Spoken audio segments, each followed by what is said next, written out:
قرآن و حدیث اور سائنس کے حوالے سے، خواب کے حوالے سے بتائیں، کیا دور حاضر میں لوگوں کے خواب معنی خیز ہوتے ہیں؟ کیونکہ بہت سے ڈاکٹر کہتے ہیں آج کل خواب ذہنی انتشار ہے یا معدہ کی خرابی کی وجہ سے۔ بالکل ٹھیک کہہ رہے ہیں ڈاکٹر، اکثر تو ہمارے جو علماء کو خواب آتے ہیں وہ معدے کی خرابی کی وجہ سے، اوور ایٹنگ بہت زیادہ کرتے ہیں۔ ہاں تو اور کیا، ایسا نہیں ہے کیا؟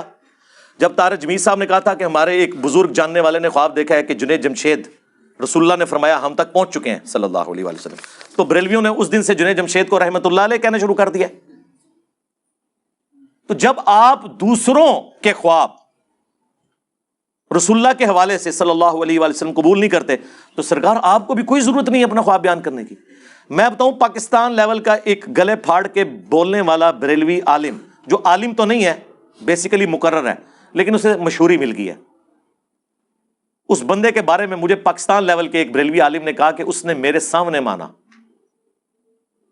ان دنوں 2017 کے دھرنے چل رہے تھے ختم نبوت کے نام پہ، بیسیکلی وہ ختم نبوت نہیں تھا، وہ اینٹی قادیانی دھرنا تھا۔ ختم نبوت دھرنا اس دن ہوگا جب چشتی رسول اللہ اور اشرف علی رسول اللہ کے خلاف دھرنا ہوگا، اور ٹائم قیامت تک جائے وہ کو نہیں ہونا۔ تو اس نے جوش میں آ کے کہہ دیا کہ نبی علیہ السلام نے حکم دیا خواب میں آ کے مجھے کہ جا کے اس دھرنے میں بیٹھو۔ وہ کہتے ہیں بعد میں کبھی میری کچھ مہینے بعد اس سے ملاقات ہوئی تو میں نے کہا یار مطلب واقعی کیا نبی علیہ السلام نے ہی کہا تھا؟ اس نے کہا جی میں بس تقریر کے جوش میں تھا، تو اسی ٹائم میرے دماغ میں آیا کہ امت کے وسیع تر مفاد میں یہ واقعہ بیان کر دوں، تو یہ خواب میں نے بیان کیا گھاڑ کے۔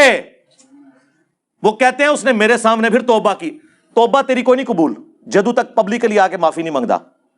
اس سے اندازہ لگائیں کہ اگر یہ حالت ہے تو آپ پرانے لوگ بھی یہی کام ڈالتے رہے ہیں۔ یہ بڑا سینسٹیو ایشو ہے۔ بخاری مسلم کے الفاظ ہیں، امام بخاری نے اس حدیث کے ساتھ ابن سیرین تابعی کا قول نقل کیا ہے، نبی علیہ السلام نے فرمایا جس نے مجھے خواب میں دیکھا اس نے مجھے کو دیکھا، میری شکل میں شیطان نہیں آ سکتا۔ اس کے ساتھ ابن سیرین نے لکھا ہے جب رسول اللہ کو ان کی اس شکل میں دیکھا گیا جو ان کی اپنی شکل مبارک ہے۔ اور یہاں تو لوگوں نے نبی علیہ السلام کو سفید داڑھی میں دیکھا ہے، حالانکہ آپ کی تو داڑھی کبھی سفید ہوئی نہیں۔ بخاری مسلم کے الفاظ ہیں وفات تک آپ کے داڑھی اور سر کے ملا کے 20 سے زیادہ بال سفید نہیں تھے، 20 سے زیادہ میرے سفید ہیں۔ یہ معجزہ تھا کہ حضور علیہ السلام 61 سال کی عمر میں بھی داڑھی کالی تھی، چند بال یہاں پہ سفید تھے، وہ بھی جب تیل لگاتے تھے چھپ جاتے تھے کن پٹی کے بال، کیونکہ کالی داڑھی خوبصورتی کی علامت ہے۔ 63 سال جو ہے وہ لیونر ایئرز کے اعتبار سے ہے، ہم جو سال گنتے ہیں اس میں حضور کی عمر 61 سال تھی صلی اللہ علیہ وسلم، چاند کے اعتبار سے 63 سال تھی۔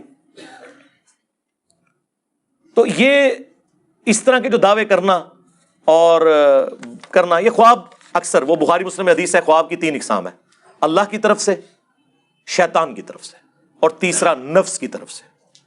اس پہ پچھلے دنوں میری تفصیلی ویڈیو ریکارڈ ہوئی ہے جس میں میں نے خوابوں کی ساری اقسام نبی علیہ السلام کو خواب میں دیکھنے کے بارے میں ہم مانتے ہیں لیکن کن نشانیوں کے ساتھ وہ بتائی ہیں، پھر میں نے باقاعدہ صحابہ تابعین تبع تابعین کے وہ خواب ذکر کیے ہیں جو حدیث کی کتابوں میں آئے ہیں کہ انہوں نے نبی علیہ السلام کو خواب میں دیکھا ہے۔ اب اگر ہمارے اسٹوڈنٹس نے جو ہمارے بارے میں نبی علیہ السلام کو خواب میں دیکھا ہے ہم بیان کرنا شروع کر دیں تو کیا بریلوی دیوبندی اہل حدیث مان لیں گے؟